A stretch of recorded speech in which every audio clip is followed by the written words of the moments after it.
আন্দোলনের নগরীতে পরিণত হয়েছে ঢাকা। প্রতিদিন কোথাও না কোথাও বিভিন্ন দাবিতে সড়ক অবরোধ করছেন আন্দোলনকারীরা, যে কারণে ভোগান্তিতে ভুগছে সাধারণ মানুষ। 25 নভেম্বর সকাল থেকে রাজধানীর বিভিন্ন সড়কে অবস্থান নিয়েছে ব্যাটারি চালিত রিকশা চালকরা। ফলে ঢাকা শহরে যানজটের সৃষ্টি হয়েছে।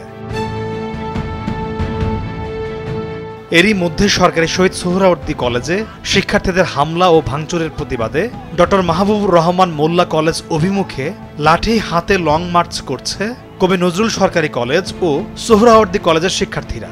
মুখোমুখি অবস্থান নিয়েছে শিক্ষার্থীরা, ফলে ঢাকা টু সিলেট মহাসড়কেও যাত্রীদের ভোগান্তির মুখে পড়তে হচ্ছে।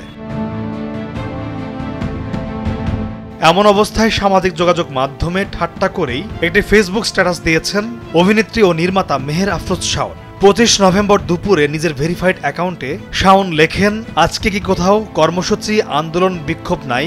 ফেসবুকে কোনো সাড়া শব্দ পাচ্ছি না। এরপর এই অভিনেত্রী লেখেন, ট্রাফিক আপডেট ঢাকার চাকার মতো আন্দোলন আপডেটের একটি অ্যাপ তৈরি করার দাবি জানাচ্ছি। শাওনের সেই পোস্টে একজন মন্তব্য করেছেন, আজকের দিনের প্রথম ভাগের আপডেট হচ্ছে 1. মাহবুবুর রহমান কলেজে ব্যাপক ভাঙচুর ও লুট। 2.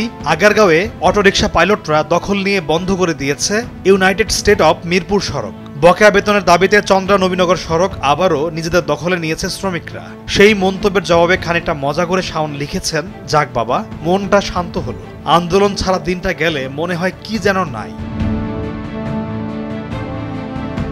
দীর্ঘ 17 বছর পর বড় পর্দায় ফিরছেন টেলিভিশন এবং সিনেমার পরিচিত মুখ মেহের আফরোজ শাওন। মোশতাক আহমেদের প্যারাসাইকোলজি বিষয়ক উপন্যাস নীল জ্যোৎস্নার জীবন অবলম্বনে নির্মিত একটি সিনেমায় অভিনয় করছেন তিনি। শাওনের বিনোদন জগতে শুরুটা ছিল 1989 সালে ইবনে মিজান পরিচালিত চলচ্চিত্র আলাল দুলালে শিশু শিল্পী হিসেবে অভিনয়ের মাধ্যমে। সেখানে তিনি অভিনয় করেছিলেন তৎকালীন খ্যাতিমান নায়িকা সুচরিতার ছোটবেলার চরিত্রে। তবে তিনি আলোচনায় আসেন শিশু শিল্পীদের জাতীয় সাংস্কৃতিক প্রতিভা অন্বেষণ প্রতিযোগিতা নতুন কুড়িতে বিজয়ী হওয়ার পর। তার নামের সঙ্গে একাধারে জুড়েছিল নৃত্যশিল্পী, সঙ্গীত শিল্পী ও অভিনয় শিল্পী। তার আরেকটি পরিচয়, তিনি বাংলাদেশি কথাসাহিত্যিক হুমায়ুন আহমেদের দ্বিতীয় স্ত্রী ছিলেন।